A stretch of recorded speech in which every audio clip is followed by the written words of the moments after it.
কলকাতার আনন্দবাজার পত্রিকা জনাব তারেক রহমানের বাংলাদেশ ফেরা নিয়ে একটা রিপোর্ট করেছে এবং সেই রিপোর্টটার হেডলাইনের একটা স্ক্রিনশট সবাই বা অনেকেই শেয়ার করছেন এবং বলা বাহুল্য তাতে তাকে অভিযুক্ত করার একরকম চেষ্টা করছেন তিনি ভারতের দালালে পরিণত হয়েছেন এই ধরনের কথাবার্তা।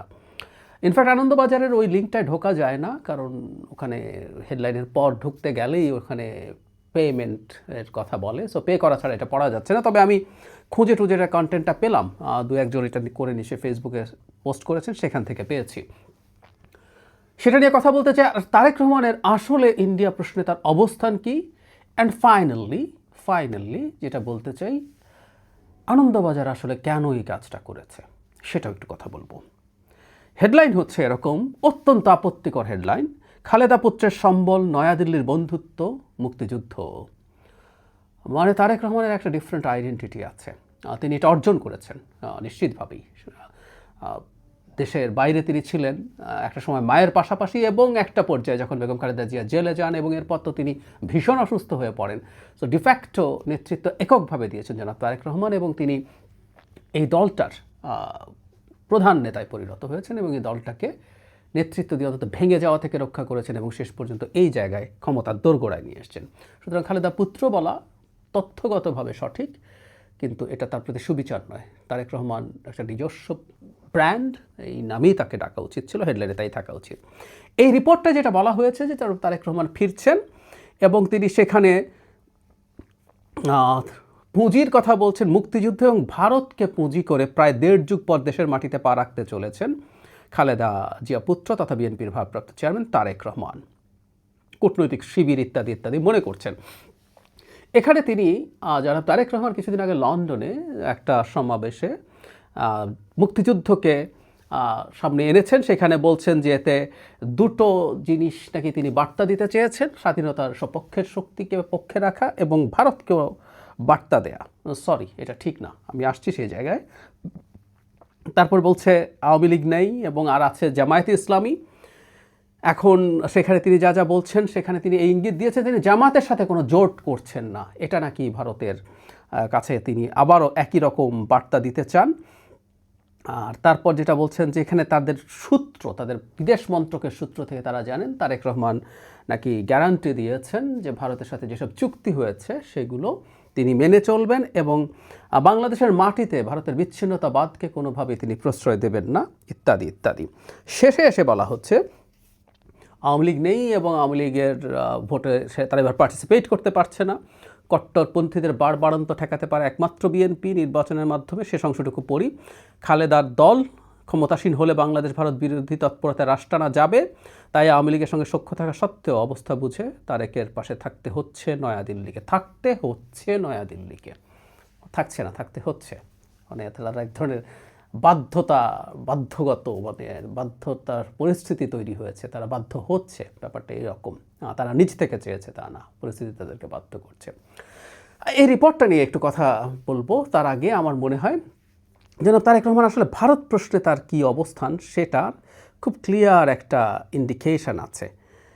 সেটা একদম ক্লিয়ারলি তিনি বলছেন, সেটা আমি পুরোটা একটু পড়ি। বিবিসি বাংলাকে একটা দীর্ঘ সাক্ষাৎকার দিয়েছিলেন তিনি, সেটা পরে তারা পাবলিশ করেছে। সেই পাবলিশড অংশ থেকে বলা হচ্ছে যে ভারতের সঙ্গে যে সম্পর্ক ছিল অনেক সমালোচনা আছে, তো ভারতের সাথে কেমন সম্পর্ক রাখবে।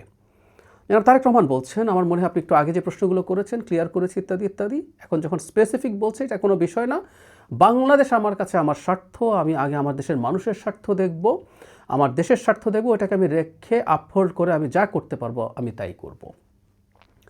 তারপর বলা হচ্ছে সীমান্ত আছে, বিভিন্ন সময়ে অন্তর্বর্তী সরকারের সময় কথা হয়েছে, সব কিছু নিয়ে কেমন হওয়া উচিত, কেমন থাকা উচিত। তাকে যখন আবার জিজ্ঞেস করা হয় তিনি বলেন, আমি অবশ্যই আমার পানির হিস্সা চাই, আমি অবশ্যই দেখতে চাই না আরেক ফেলানি ঝুলে আছে, অবশ্যই আমরা মেনে নেব না। তাহলে বলছে আপনি এই দুইটা ইস্যুতেই কি সোচ্চার থাকবেন? তখন তারেক রহমান বলছে, না না, আমি উদাহরণ দিয়ে বললাম, দুটো দিয়ে বোঝালাম আপনাকে যে আমাদের স্ট্যান্ডটা কী হবে।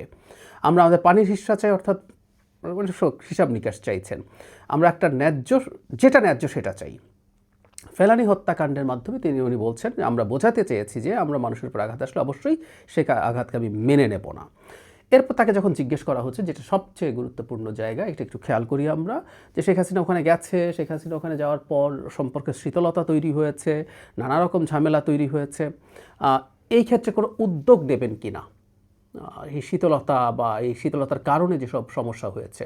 জনাব তারেক রহমান বলছেন, একদম খেয়াল করি আমরা, অক্ষরে অক্ষরে আমি পড়ছি, এখন তারা যদি স্বৈরাচারকে সেখানে আশ্রয় দিয়ে বাংলাদেশের মানুষের বিরাগভাজন হয়, সেখানে তো আমাদের কিছু করার নেই। এটা বাংলাদেশের মানুষ সিদ্ধান্ত নিয়েছে যে তাদের সাথে শীতল থাকবে, সো আমাকে দেশের মানুষের সাথে থাকতে হবে। আমি এই জায়গাটা আবারও পড়ি, এখন তারা যদি স্বৈরাচারকে সেখানে আশ্রয় দিয়ে বাংলাদেশের মানুষের বিরাগভাজন হয়, সেখানে তো আমাদের কিছু করার নেই। এটা বাংলাদেশের মানুষ সিদ্ধান্ত নিয়েছে যে তাদের সাথে শীতল থাকবে, সো আমাকে আমার দেশের মানুষের সাথে থাকতে হবে। এটাই সবচেয়ে জরুরি কথা। আমি প্রায় বলি, মানে তারেক রহমান যদি শেখ হাসিনা হতে না চান, তিনি যদি চান ভবিষ্যতে বাংলাদেশে একটা গণতান্ত্রিক নির্বাচন আবার হবে এইবারের পরে, সেটার মাধ্যমে ক্ষমতা ট্রান্সফার্ড হবে, তাকে জনগণের সাথে ভারতবর্ষে থাকতে হবে, কোনো সন্দেহ নেই। এবং তিনি আগে একটা কথা বলেছেন, এটাই মোদ্দা কথা, বাংলাদেশের স্বার্থকে আপহোল্ড করে যে কোনো আলোচনা বা সুযোগ সুবিধার হিসাব নিকেশে যাওয়া সম্ভব। আমরা একটু আনন্দবাজারের রিপোর্টটায় যাই। বাংলাদেশের সাথে সব চুক্তি তিনি রক্ষা করবেন বলেছেন? আমি মনে করি না। এগুলো তারা বলছেন সূত্রের বরাত দিয়ে, এগুলো তাদের ভেস্টেড ইন্টারেস্ট আছে। যেসব চুক্তি, মানে আমরা চুক্তি সহজে বলে ফেলি, আসলে সব চুক্তি না, এখানে অনেকগুলো এমওইউ আছে, মেমোরেন্ডাম অফ আন্ডারস্ট্যান্ডিং, এগুলো আসলে ঠিক চুক্তির মতো লিগালি এত বাউন্ড বা স্ট্রং না। আমি মনে করি বিএনপিকে আসলে এমওইউগুলো প্রত্যেকটা রিভ্যালুয়েট করতে হবে এবং চুক্তিগুলোর মধ্যেও দেখতে হবে, কিন্তু যদিও চুক্তি বাতিল করা সোজা ব্যাপার না, কিন্তু এমওইউগুলো খুব সিরিয়াসলি রিভিজিট করতে হবে এবং যেগুলো বাতিল করার স্কোপ আছে সেগুলো বাতিল করতে হবে মাস্ট, যেগুলো আমাদের স্বার্থের পরিপন্থী। আর বাংলাদেশের মাটি ভারতের বিচ্ছিন্নতাবাদীদেরকে আশ্রয় না দেয়া, এই ব্যাপারে বিএনপি পাবলিকলি কথা বলতে পারে, বলা উচিত। আমি প্রায় বলি যে বাংলাদেশের মাটিতে ভারতের বিচ্ছিন্নতাবাদীদের আশ্রয় দেওয়া হবে, সেভেন সিস্টার্স আলাদা করে দেব, এগুলো একেবারেই ফালতু কথা। বিএনপির মতো একটা দল বা কোনো একটা দায়িত্বশীল রাজনৈতিক দল কোনোভাবেই এটা এন্ডোর্স করতে পারে না, ফুল স্টপ। এটা নিয়ে আর কোনো কথা নেই। ভারতের টেরিটোরিয়াল ইন্টিগ্রিটি নিয়ে আমরা কোনো প্রশ্ন করব না, এবং ভারত যখনই করবে, ভারতের দিক থেকে হয়, আমি আগেও বলেছি, সেটার ব্যাপারে বাংলাদেশকে স্ট্রংলি প্রতিবাদ জানিয়ে যেতে হবে। ভারতের সাথে সম্পর্ক এখন যে পর্যায়ে আছে, এই পর্যায়ে থাকা উচিত নয় আমি মনে করি। বিএনপিও ক্ষমতায় আসলে তার জায়গা থেকে উচিত হবে তাদের সাথে একটা ওয়ার্কিং রিলেশনস তৈরি করা। ব্যবসা বাণিজ্য অনেক ক্ষেত্রে বন্ধ হয়ে আছে, এতে দুই দেশেরই ক্ষতি হচ্ছে। ভারতের উদ্ভট এবং হাস্যকর মানসিকতা দেখা যায়। আমরা বাংলা যে প্রবচনটা বলি, নিজের নাক কেটে পরের যাত্রাভঙ্গ, এগুলো করছে।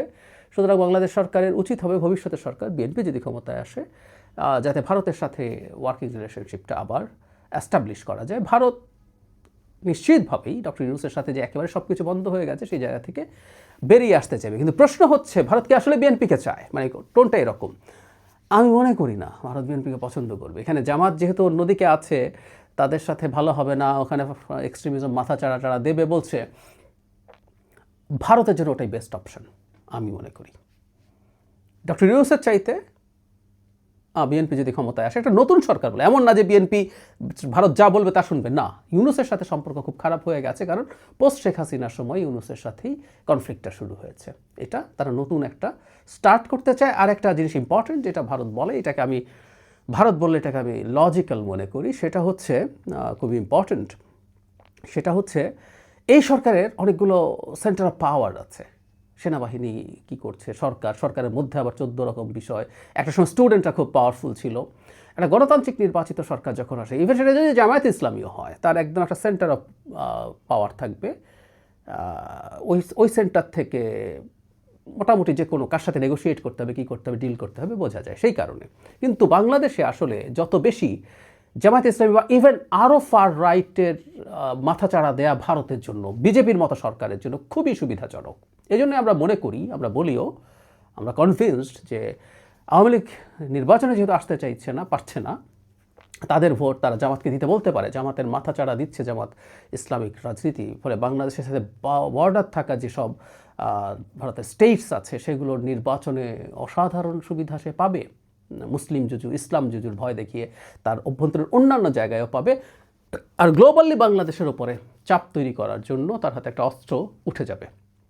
9/11-এর পর দীর্ঘ সময় ইসলামী ফান্ডামেন্টালিজম বা এক্সট্রিমিজম মাথাচাড়া দিচ্ছে, যে বয়ানটা খুবই ট্র্যাকশন পেয়েছিল সেটা বেশ খানিকটা কমে এসেছিল, কিন্তু গ্লোবালি আবার রাইটিস্ট পলিটিক্সের মাথা চাড়া দেয়া আমেরিকা সহ ইউরোপের বিভিন্ন দেশে মাথা চাড়া দেওয়ার কারণে মুসলিম বিদ্বেষ, ইসলাম বিদ্বেষ আবার শুরু হয়েছে। মুসলিম অ্যাজ এ হোল এই বিদ্বেষ তো শুরু হয়েছে, আর বাংলাদেশের রাইট এবং ফার রাইটদের তো মারাত্মক সব ঘটনা আছে যেগুলো বাংলাদেশের অভ্যন্তরের মানুষও পছন্দ করবে না। সো তার এই ন্যারেটিভ অ্যাস্টাবলিশ করা সহজ হয়, সে কারণে আসলে সে ওটাই পছন্দ করবে, যদি মুখে মুখে এটা বলছে। ফাইনালি সে কথাটা আনন্দবাজার তাহলে এই ধরনের একটা রিপোর্ট করলো কেন? ওই যে আমি বললাম শুরুই করেছে হেডলাইনে জনাব তারেক রহমানকে আন্ডারমাইন করার মাধ্যমে। তিনি খালেদা পুত্র বা জিয়া পুত্র যাই বলি না কেন, he has got his own identity now days, এবং আমি বিশ্বাস করি, আমি বিশ্বাস করতে চাই রাষ্ট্রের কল্যাণের জন্য তিনি তার নিজস্ব নাম বাংলাদেশে আলাদা করে অলরেডি প্রতিষ্ঠিত করেছেন, ভবিষ্যতে আরও সেটা পোক্ত করতে পারবেন। যাই হোক, এটা করেছেন এবং তিনি আদতে ভারতের চয়েস এই কথা বলে কিছু লোকের হাতে অস্ত্র তুলে দেওয়ার চেষ্টা করেছেন পরিকল্পিতভাবে। মুক্তিযুদ্ধের বয়ান ভারতকে কনভিন্স করার জন্য বলার কোনো কারণ নাই। বিএনপির প্রতিষ্ঠাতা, স্বাধীনতার ঘোষক, বিএনপির প্রতিষ্ঠাতা সেক্টর কমান্ডার, বিএনপির প্রতিষ্ঠাতা জেড ফোর্সের হেড, এবং বিএনপির প্রতিষ্ঠাতাদের মধ্যে প্রচুর ফ্রিডম ফাইটার্স আছে রণাঙ্গনের। সো এটা বিএনপির রাজনীতির কৌশল হতে বাধ্য। আমরা প্রায় বলি যে বিএনপিকে সতর্ক থাকতে হবে, সে আওয়ামী বয়ানটাকে ডিবাঙ্ক করে মুক্তিযুদ্ধের একটা নিজস্ব বয়ান, জনতার বয়ান তৈরি করতে হবে। আবার সেটা বিএনপির বয়ান হলেও চলবে না, একটা জনতার জেনুইন বয়ান সামনে নিয়ে আসে করতে হবে। এবং বিশেষ করে এখন যখন জামাতের সাথে তার রাজনৈতিক লড়াই শুরু হয়েছে, জামাতকে ঘায়েল করার জন্য রাজনীতিতে এগুলো হয়, এটা একটা জায়গা যেখানে জামাতের ভীষণ দুর্বলতা আছে, ভীষণ দুর্বলতা আছে। সুতরাং বিএনপি এটা ইউজ করবে, এটা তার রাজনীতি এভাবেই চলবে, এটা ভারতের কোনো প্রশ্ন নাই। কিন্তু মুক্তিযুদ্ধের কথা বলায় ভারত কনভিন্সড, ভারতের সব কিছু মেনে নিচ্ছে এটা বলে বিএনপি বিরোধী কিছু লোকজন, জামাতে ইসলামীর লোকজন তো আছেই, কিছু জামাতের হয়ে অ্যালাইন্ড থাকা কিছু ইনফ্লুয়েন্সার দেশে এবং বিশেষ করে বিদেশে অবস্থানকারী, তারা বিএনপিকে ভারতের দালাল হয়ে গেছে বলে ট্যাগ করার চেষ্টা করছে, ট্যাগ করতে পারছে। এই অস্ত্রটাই আসলে তুলে দিতে চেয়েছে তারা। কিছুদিন আগে আমরা ওই যে ভারতের বিবিসির এক সাংবাদিক ছিলেন সুবীর ভৌমিকেরও বিএনপিকে পছন্দ করছে বলে একটা বক্তব্য কেটে টেটেও একই বয়ান প্রতিষ্ঠিত করার চেষ্টা হচ্ছে। সো ভারতের দিক থেকে এটা একটা সিনক্রোনাইজড বয়ান, যার মাধ্যমে আসলে বিএনপিকে ক্ষতিগ্রস্ত করার চেষ্টা করা হচ্ছে। আমি যদি ভুল না করে থাকি, আগামীতে আমরা নির্বাচন যত ঘনিয়ে আসবে, ভারতকে প্রো বিএনপি কথা বলতে দেখা যাবার সমূহ সম্ভাবনা আছে। এটার উদ্দেশ্যই হচ্ছে বিএনপিকে বিপদে ফেলা। এটা বলার সাথে সাথে বিএনপিকে ভারতের দালাল, ভারতের পুরোপুরি দাস হয়ে পড়ছে, এই ধরনের ন্যারেটিভ যারা তৈরি করে তারা সেটার জন্য বসে থাকবে। ইটস এ সিনক্রোনাইজড প্ল্যান, যেটা আমরা আনন্দবাজারের দিক থেকে দেখতে পেলাম।